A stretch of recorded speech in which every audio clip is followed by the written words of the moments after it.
You are listening to the Body Charge podcast, and I'm your host, Sandy Sanderson. Welcome to the Body Charge podcast. Today's topic is how to make life work better when you feel you don't fit. With neurodivergence, autism, and Asperger Syndrome on the rise, there's much confusion about how to integrate these diffabilities into a workable social model. Not fitting into our old neurotypical models of social behaviours and expectations can cause much trauma and emotional pain for those on the spectrum. Stress and anxiety can push them into alcohol and substance abuse, which means special gifts and talents may be lost. My special guest today is Ryan Christensen, author of the book Winner Peace: How to End Inner Conflict and Make Success Inevitable. Ryan has 23 years of experience in the intelligence community, specifically in counter-terrorism and counter-proliferation operations. He's a veteran of the Marine Corps and Air National Guard. He also specialises in high performance hypnosis. So that is so interesting. Your background, Ryan, is amazing. Thank you for coming on the Body Charge podcast. Well, thank you so much for having me. It's an honor to be here. I'd like to start with how you got involved in the spy business, and Sure. then you moved to helping people on the spectrum with these difficulties. Mhm. What caused this transition? Well, I kind of got in the spy business in a different way. I grew up in Kansas. It's a rural community in the 70s and 80s. I've got autism. I didn't get diagnosed with that until I was almost 48 years old in 2023. So as you can imagine, like the world works for everybody else and not for me. And nobody has any idea what's going on with me. I don't know what's going on with me. Nobody can help me, right? But I knew very much that Kansas was not the place for me.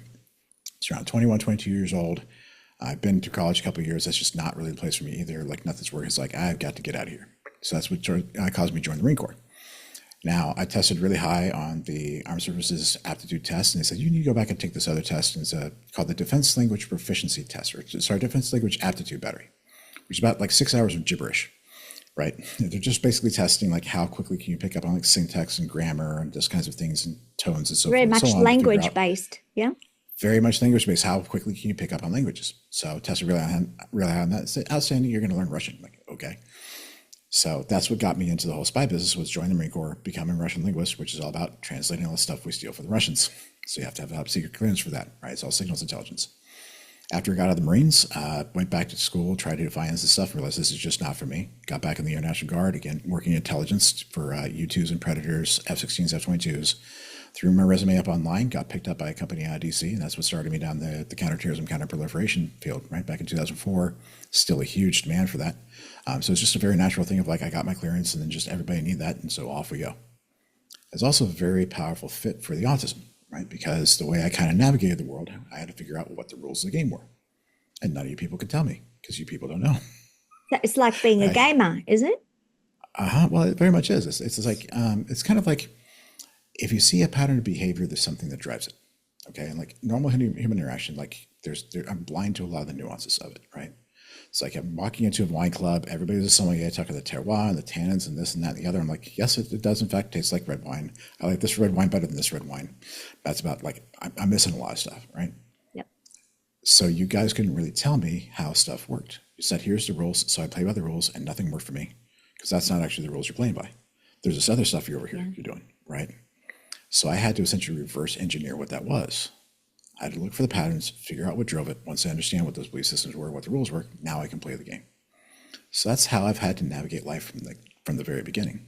Did you work more on the right side of your brain, like more with visuals in the way you interpreted the world? No, it's a very somatic thing for me. It's not like a picture or a visual. It's more of a knowing. Right. So it's kind of like this thing gets built in my head, this kind of amorphous blob, solid ball of mechanical stuff shifting and creating around and stuff like that. And that kind of represents the system or pattern that I'm playing with. And I can't see it as individual parts. It's all an integrated whole, because the whole thing fits together and plays with itself. So it's all just like one big mass, which is kind of what's very difficult about explaining what I do. Is like, okay, I don't know where to start to get you from point A to point B. Right, because it's all just one big thing for me, right? Yeah, so does it help when you use visuals like graphs and pictures? Do you draw? Do you like do a Venn diagram? No? No, none of that stuff. None of that stuff. It's a very instinctive thing for me, right? Because again, this is how like I had to figure out social interactions. So it's just there's a part in the back of my head that just takes everything apart. I don't have to graph or anything. I just throw all the stuff in the back of my head and let it percolate, and it goes, here's how it works. Okay. And it's like, I don't know how it does what it does. It just Sounds does it. intuitive. Right. Yeah, very something intuitive. instinctive and just natural. Yeah, 100%.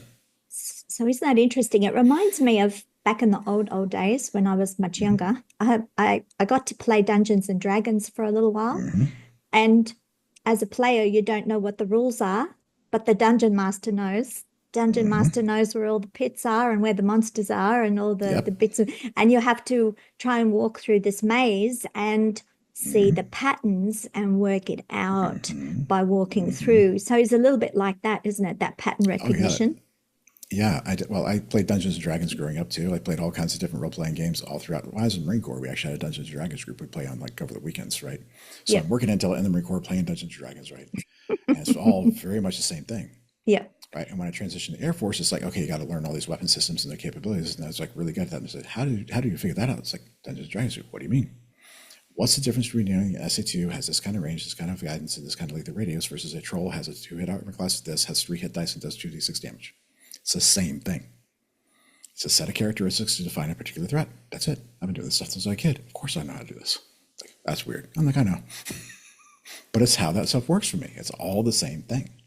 Yes, I imagine you would have been very good at that job because you need that special, the way the brain works to see what other people don't see, because neurotypicals can have a blind eye to that. They kind of, like the blind spot on over the left of your shoulder when you're driving in the car. Yeah.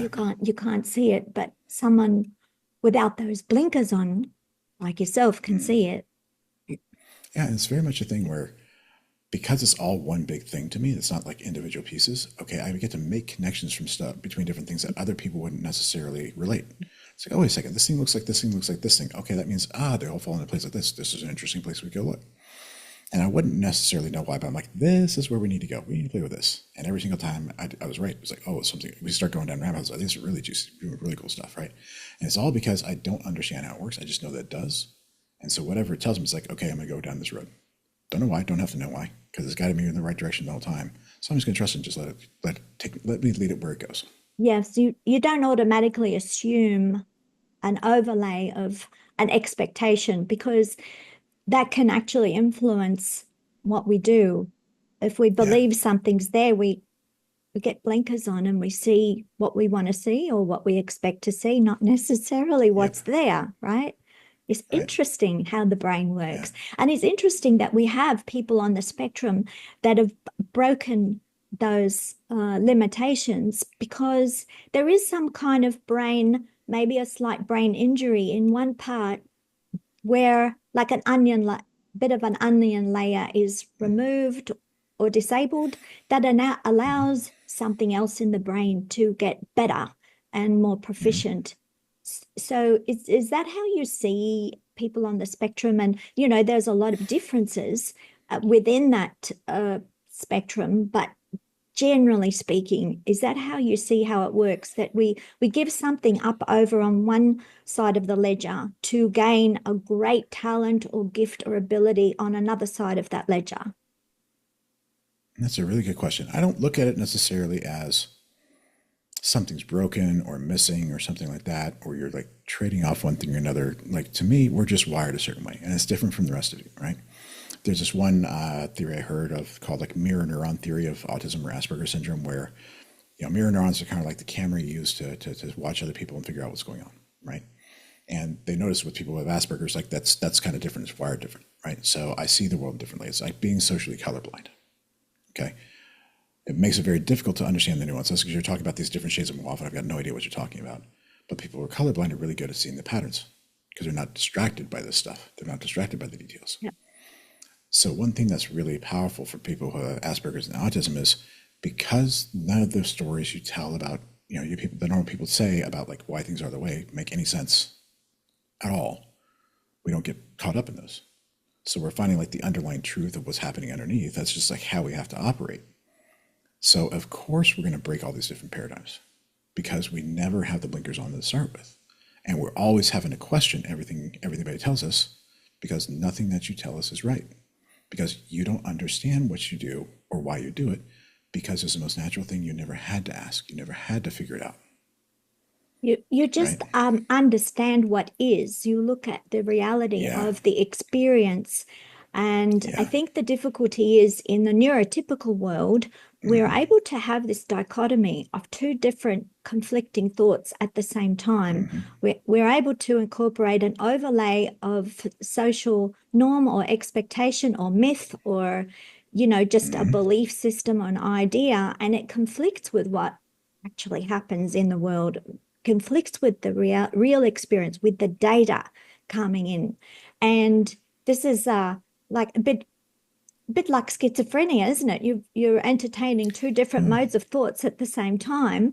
But that doesn't really happen so much in the autistic brain. You just know what is, and then to learn how to operate in the neurotypical world, you have to learn it like a set of rules, and that world is not intuitive.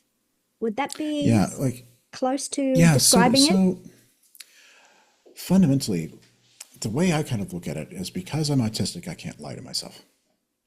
I can't lie to myself. The whole like fake it till you make it, no, that didn't work, right? And one thing that I've learned, especially in the hypnosis work, is that we have this idea if we think one thing and we feel another thing, that one of those has to be the right answer. So if they're different, one of them has to be right and one of them has to be wrong. And that's not actually how the brain works.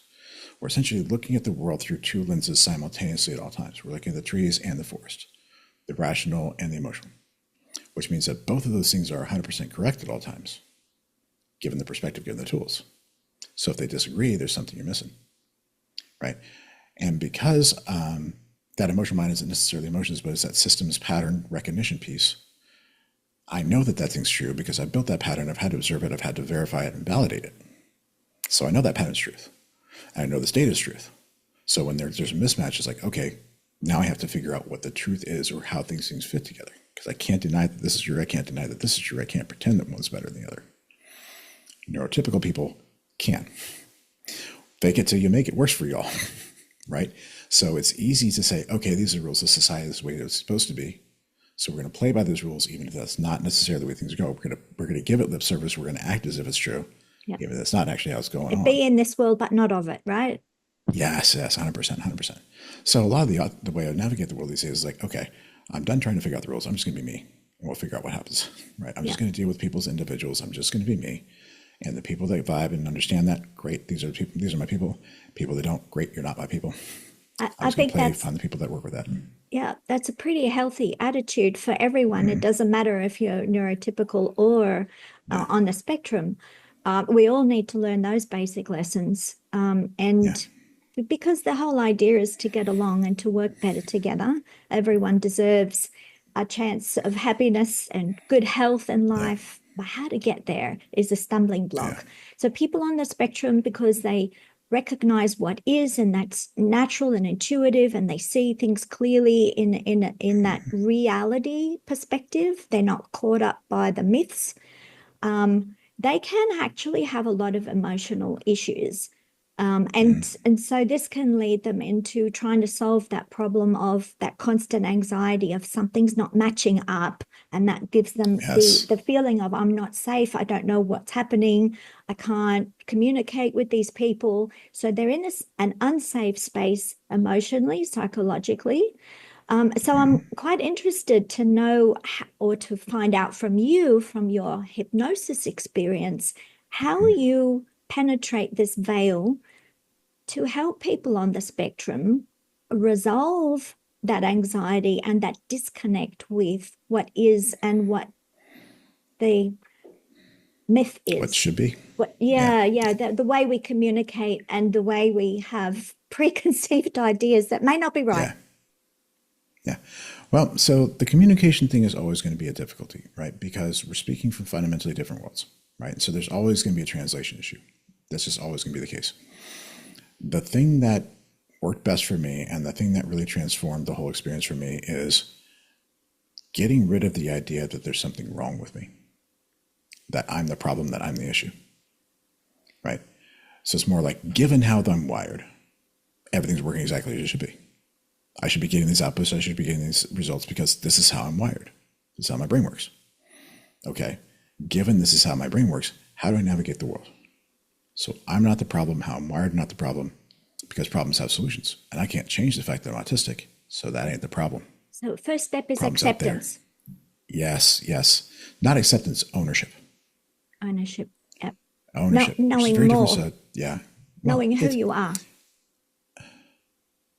Knowing how you work. How you work. Yeah. That's Owning a good how way you work. to say Yeah. it. Yep.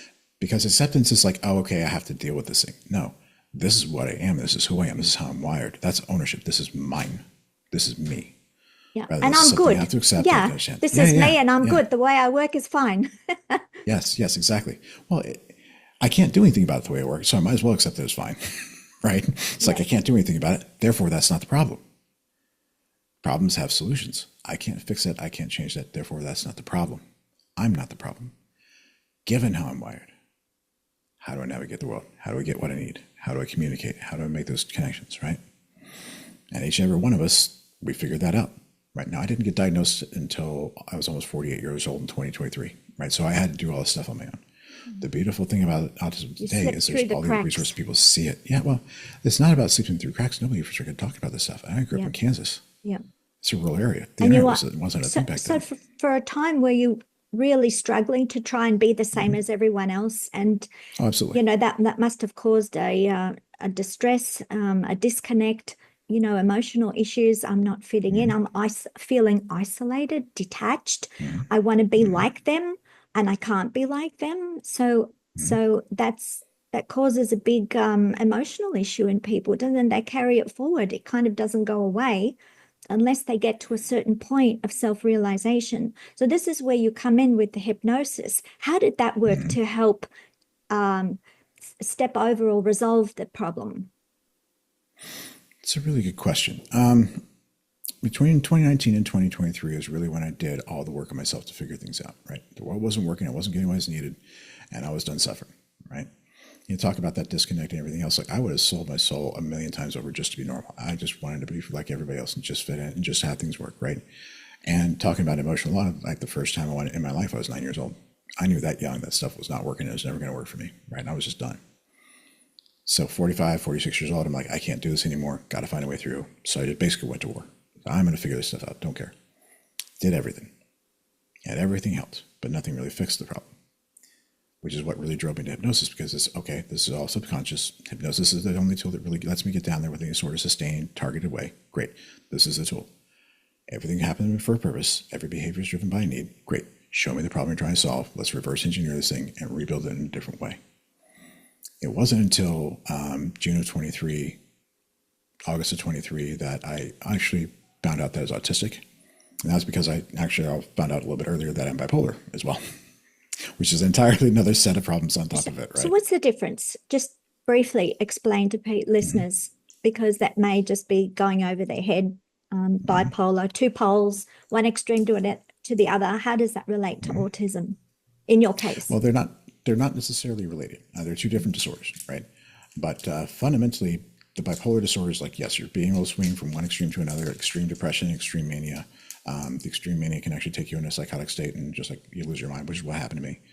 It's like, okay, shoot, this is a problem. I didn't know this. Let me go and figure out if there's any other landmines down there. So I went and had to full psych. Can I just ask, Sure. when you were in that hyper state of the explosive behavior, were you always aware what was going on, or did you also have some kind of delusional or hallucinatory state, or was it just you're watching yourself do something and you can't control it?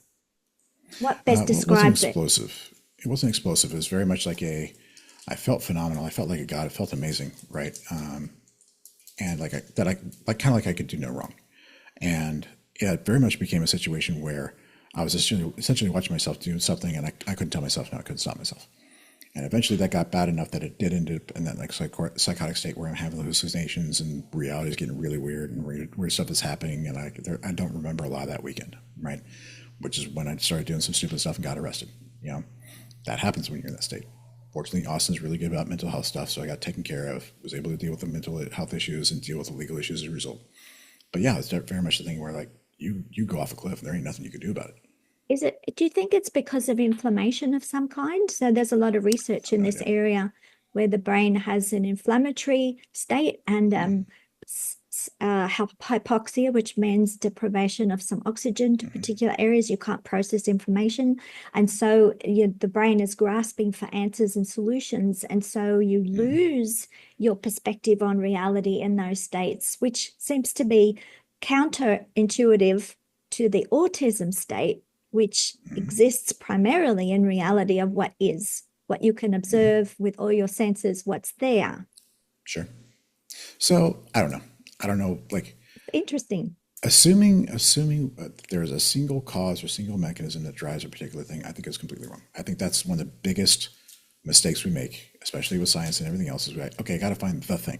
I don't know. There's probably about 80 things that result in this. One right? pill. So trying to narrow it down to one pill, right? So having one explanation for this, I don't think that's the way it works, right? And even with bipolar disorder, there's like different classes of drugs that they use to treat it because it can work in different ways. Some are working on like neurotransmitters like dopamine and serotonin or epinephrine. The one I'm on that actually works for me is an epilepsy drug. Turns out with some people that have bipolar disorder that the electrical signal in your amygdala, the fight or flight thing, is supposed to be pretty smooth. It's glitchy. But but it's glitchy, it's spiky. Kind of like you're having like micro seizures in your amygdala. Is this a little bit also like ADHD? So that they also have sometimes that hyperactivity. Different. Yeah. Can't focus. Different. Okay. Very different. It can show up in different ways. I've got the ADHD too. So I've got the full package, right? For me, the ADHD is a neurotransmitter thing. My body just does not make enough dopamine. The pathway that converts, metabolic pathway that makes dopamine is just busted.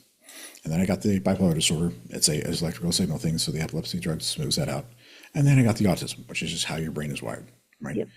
I got the full package. Things just whoever wired this thing has got a sixth sense of humor, right? But this is what it is. If you have excessive stress, chronic stress over a period of time because you haven't resolved issues, particularly emotional stress, it can cause you to lose massive amounts of magnesium. So you can become nutritionally deficient. That then affects metabolism and your electrical system. So one system, it's like a negative feedback loop, feeds into other sets of symptoms and other labels. But when you take a step back and look at it, they are actually all connected. It's like a web. One thing leads to another, but we just define it in different ways, don't we? No, they're all different things. They're all actually different disorders manifesting in different ways. Do they have reinforcing stuff? Absolutely. Do they actually show up in a lot of similar ways? Absolutely. Which is part of why it can be really kind of hard to diagnose what's actually going on. Hard to tease it out, right? Yeah, definitely can be. But again, they're all different systems. Like each thing for me is a different mechanism in a different way. Yeah. But the combining effect, like, has all these downstream cascades. And there's a great lady named Sabine Hazan, who's doing a lot of work in terms of like gut microbiome and autism, because it turns out that people with autism have very, very low microbiome diversity, which leads to malnutrition brain issues connection. And everything else. All kinds of stuff. And that's a big nervous system, that vagus nerve that connects all that. It's massive, the biggest nerve in the body. There's big connections with like mold and fungus issues that can cause autism like symptoms. So all of a sudden you take this drug to kill the mold, and all of a sudden your autism stuff, digestion, all kinds of stuff. Yeah. Right. So different problems can mask or show up as autism that aren't actually autism, but because the impact of these things, they're causing autism-like symptoms. It's overlapping symptoms. Yeah. Yeah. It's so difficult for people looking from the outside in to see what's actually causing it. Yeah. Because there may be some kind of paranoia, but there's different explanations for that particular symptom. It's never one thing, as you said. It's feeling unsafe, basically. Well, what's the reason that you feel unsafe? Well, your brain's not decoding something. It's not understanding where you are, if you're in danger or not. I think that's the limbic system kicking in, primarily. We're wired to save ourselves from trouble and danger. And if something goes wrong with that, but we don't know how to solve the problem, it automatically goes to fear. And then fear can lead to a lot of behavioral issues. Sure. Well, think about this, because one thing that we actually, and this is the thing that I think that a lot of people don't understand, is that when we're focusing on fight and flight, we're always focusing on this idea of physical threats. And so we say, oh, it's malfunctioning because it's not actually a physical threat. That's not the only thing your mind is protecting you from. One thing it's protecting you from almost always is emotional pain. And if you've got these threats that are emotional pain threats, they can be triggering that fight or flight response, not because you're physically in danger, but because it's emotional pain danger. And these different triggers, as soon as you start looking at things with that, oh, no wonder it's keeping away from this stuff. No wonder this stuff is threatening. You can push this button, it reminds me of a situation. So it's not malfunctioning. It's responding to a different kind of threat. Yeah. What are they thinking of me? Are they criticizing me? Do they think I'm good or bad? Or what are their intentions? I can't decode. Are they real or not real, or telling a lie or telling the truth? But that's the thing. They're always real and they're always true, based on what things mean to you, based on what you believe about yourself and the world. So it's not wrong. It's never wrong. But the algorithms and mechanisms you may be using, the beliefs that you're using to navigate the world, may be off. And that's what I do, is get down and figure out what those things actually are that are driving these responses, driving these behaviors, driving these patterns, so we can figure out the problem, so we can solve the problem in a different way. Yeah, that makes so much sense. And hypnosis bypasses all those other layers that we may have adopted, the belief systems, the things that aren't really real in terms of experience and data and the reality of the world. You get right down to the basics of the problem.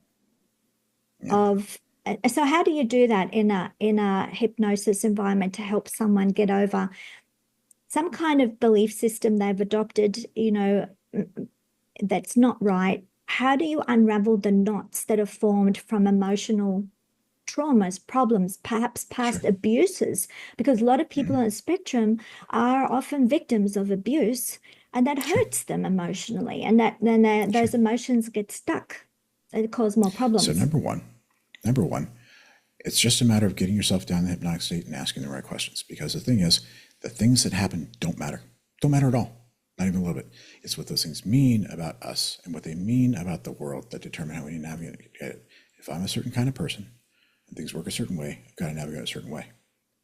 Right? That's what drives all those behaviors. So what conclusions did you draw from that? Oh, you got abused. Fine. My fault. Something wrong with me. Can't protect myself. I'm not safe. Great. Let's fix these conclusions. So fix these conclusions, fix the ideas about the world. As a result, now you can navigate in a different way. All right? Trauma doesn't matter.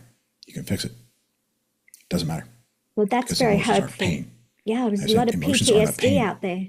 No, just listen. Emotions aren't pain. They never were. Yeah. But because we look at them as pain, fundamentally, we act as if they're pain. But as soon as you move away from that idea, pain is not a thing. They're questions. They're your mind asking for help to solve a problem. They don't come from wounds. There's nothing healed that never was, not caused by trauma. Trauma is just a situation where you couldn't find a way to win. That's it. Didn't have an answer to the question, might scream at you for help. That's all that is. So does hypnosis, Go ahead. Does hypnosis allow us to have a look at those ideas without the emotion attached to them? Is that how you penetrate and solve the problem, that the person themselves can revisit the event or whatever the thing is that hurt them and not feel the emotion by replaying that event? So, again, the event doesn't matter because the emotional mind is not looking at individual events. They don't matter. It's a pattern over time. All this stuff means the same thing. So this traumatic event that you remember is just one example of a whole big pattern. Yep. By focusing on the individual thing, you're going about it the wrong way. You're drawing the wrong conclusions. This doesn't matter. This is an example of the larger pattern. So you stop asking about, show me this. You say, show me this pattern. Show me the pattern. Use whatever examples you want. I don't care. But show me the pattern. Tell me the story. Tell me what it means. Tell me the conclusions you drew. And none of that has anything to do at all with re-experiencing emotions, because that's not what you need to do. It doesn't matter what you felt in the moment, because that was just a challenge you're facing. That was just your mind asking you for help to solve a particular problem. It's not a problem anymore. It's not what you're doing. What conclusions did you draw? That's the important thing. Those conclusions about yourself and the world are what drives the behavior and the adaptations in the world. What you felt in that moment is no longer relevant. Focusing on it is the wrong clue. You're going around the wrong way, because you're trying to figure out what problem was I trying to solve in that moment. It's not a problem anymore. Right? The emotion that you're feeling doesn't matter. That's not the thing. What conclusions did you draw? So does the process of hypnosis allow people to be more objective about themselves, to see themselves as though experiences were happening to somebody else, and they can be like a passenger observing that takes the steam or the heat out of it? You can, but that's not important. Okay? Because again, you're looking at through the lens of like trying to take a look at individual events and trying to remove the emotional content from it. And that's the way we're looking at things when we're looking at things from a left brain individual issue problem, right? If I have to tackle this trauma, this thing happened, this thing hurt me, I need to fix this. No, it's not it. It's not how your mind actually works. It's not how your mind is actually looking at it. It's looking at it as an example of a pattern, right? So it's not about revisiting this thing from a different perspective where you got some distance and understanding it a different way. Yeah. It's about drawing different conclusions from the same event. And that's not about how you feel. Yeah. The emotion you experience was just a question your mind was asking you in that moment. That's it. Nothing more, nothing less. So it's not about getting away from the emotion. It's about realizing the emotions are not important in and of themselves. They're just signals. They're just your mind saying, this is the kind of problem I'm facing. That's it. That's it. And once you solve it, there's no issue anymore. Yes. Yeah. Yes. So is it because easier it's not to... about solving. It's not about solving that moment. It's not about solving that moment. It's about solving that kind of problem. How to navigate this kind of issue. Yes. So it's not that just that keeps moment. repeating. It's everything like it. Yeah. Yes. So if you don't address it or understand or see it, then it keeps repeating because you're 100%. on autopilot. Yeah. Is it easier to access someone's mind who's on the spectrum or who's a neurotypical? Is there a difference? No, not particularly. It's more about willingness to be led. It's about willingness to be led through a process. Okay. Do you want to do the dance? We can get you there. You don't want to do the dance? I can't take you there. And part of that willingness is willing to be able to see things you don't like about yourself, willing to allow things you don't want to be true, long enough to figure it out. And that's where the sticking point is. A lot of people aren't willing to go there. They don't want that to be true, so they don't want to go there at all. Yeah. But we have to allow it to be true long enough to figure it out. Yeah, that's a big hurdle, isn't it? So I guess they need to feel a lot of trust in that they're in a safe space with somebody like you to go through that process. Because to some degree, and part of it is just a willingness to like, I don't care, it needs to be done, I'm going to do it anyway, right? Yeah. That just making that decision, being willing to say, I will go where it needs to be. Jump in the pool. Doesn't matter if the water's cold, right? Yeah. That's where you got to go. Do it anyway. Yeah. Oh, that's wonderful. I could talk for ages about this. It's really a big topic, but I think it's a great overview. And we're coming to a close shortly. So I'd love you to let people know where they can find out more about you, what you've written, what you do. How can they connect with you? Absolutely. Well, the book is called Winner Peace, WINNER Peace, because I don't think you should have to choose between success and actual peace of mind. How to end inner conflict, make success inevitable. It's available on Amazon in all the different formats. Once you're ready to start digging in, doing the real work, taking a look at those belief structures and fixing it, my website is www.ryanthehypnotist.com. I offer free 45-minute consultations. We'll sit down, take a look at what's going on in your life. I can show you why that's happening and why it keeps showing up. We can talk about how to fix that once and for all. Wow, that's so hopeful. I'm feeling really good about the work you're doing, and I hope a lot of other people follow your lead because we need so much more of this kind of work as the problem is rising. The number of people with this kind of differently wired brain is increasing, and that's a whole subject area of why that might be happening. So we won't go there right now. But nevertheless, we have to address what is, right? It's recognizing what is and how best to get the best out of it, how best to leverage the great talents and skills you do have to then still create the life that you want, but in a different way. In a way that works for you. Yeah, that's a nice message to leave everyone with. Thank you so much, Ryan. Thank you so much for having me. Bye-bye. I hope you liked this conversation and will share it with others. Let me know what you thought about it in the comments below. If you want to listen to other Body Charge conversations, click like, subscribe, the bell icon, and click all notifications. Subscribe to our newsletter to get updates on blogs, podcasts, videos, and Magnesium special offers at electramagnesium.com.au. Relax, recharge, and recover.